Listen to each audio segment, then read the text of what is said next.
पुढची बातमी ही धक्कादायक आहे। लहान मुलांना देखील आता मोबाईल गेमचं व्यसन चढलंय। त्यामुळेच मुलांना काहीही सुचत नाही। तसंच मोबाईल गेमच्या नादामध्ये येऊन अनेकांनी आपल्या मृत्यूला कवटाळलंय। अशीच एक धक्कादायक घटना पिंपरी चिंचवडच्या किवळे भागामध्ये घडली आहे। 10वीत शिकणाऱ्या मुलाला ब्लू व्हेल गेमचं व्यसन चढलं होतं आणि या व्यसनाच्या आहारी तो इतका गेला की त्याचा शेवट आत्महत्येने झाला। या 15 वर्षीय मुलानं थेट 14व्या मजल्यावरून उडी घेतल्याचं आता समोर आलंय। आर्य शिवराव असे या मुलाचं नाव असून मागील 6 महिन्यापासून तो ऑनलाईन गेमच्या आहारी गेला होता। या घटनेनं लहान मुलांमधील मोबाईल आणि गेमिंगमध्ये कशाप्रमाणे भीषण त्यांच्यावरती परिणाम होतात, त्यांचं कशाप्रकारे व्यसन त्यांना जडलं जातं, खऱ्या अर्थानं ही बाब चिंतेची आहे आणि पालकांनी याकडे लक्ष देणं गरजेचं आहे।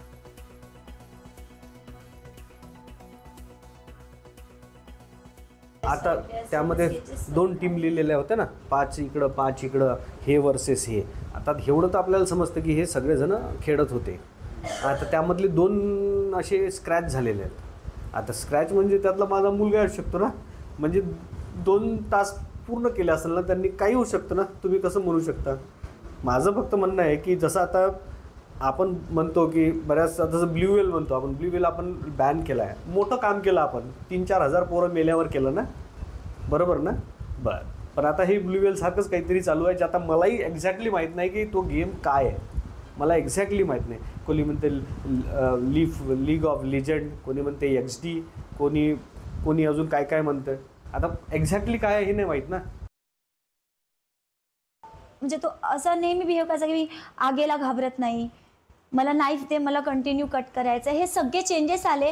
जो पोरगा या सगळ्या गोष्टींना खूपच जास्त घाबरायचा, तो एक स्टेअरनं चालता चालता खाली बसून जायचा। तो स्टेअर्स पण सांभाळून उतरणारा पोरगा, त्यांनी हे स्टेप घेणं म्हणजे खूपच म्हणजे इमॅजिनेशनच्या वर आहे। मला फक्त एवढंच म्हणायचं आहे सगळ्यांना की हे गव्हर्नमेंटचा दोष आहे, बाकी कोणाचाच नाही। कारण आपल्या या नेटवर्कमध्ये जर गव्हर्नमेंट अशा साईट्स अलाउड करता मुलांपर्यंत पोहोचायला, आपली सगळं ऑनलाईन ॲक्सेस आहे, सगळं डिजिटलाइज्ड आहे, तर या डिजिटलाइज्डला पण तुम्ही सेक्युअर करा। प्राथमिक तपास त्याचा चालू आहे। तपासामध्ये त्याची सुसाईड नोट मिळालेली आहे, ज्याने ते लॉग आउट नोट असं म्हणलेलं आहे। आणि जो प्राथमिक तपास झालेला आहे त्याच्या नातेवाईकांकडे वगैरे चौकशी केली, त्यामध्ये हा मुलगा जास्त प्रमाणामध्ये ऑनलाईन गेम खेळत होता असे निदर्शनास आलेले आहे।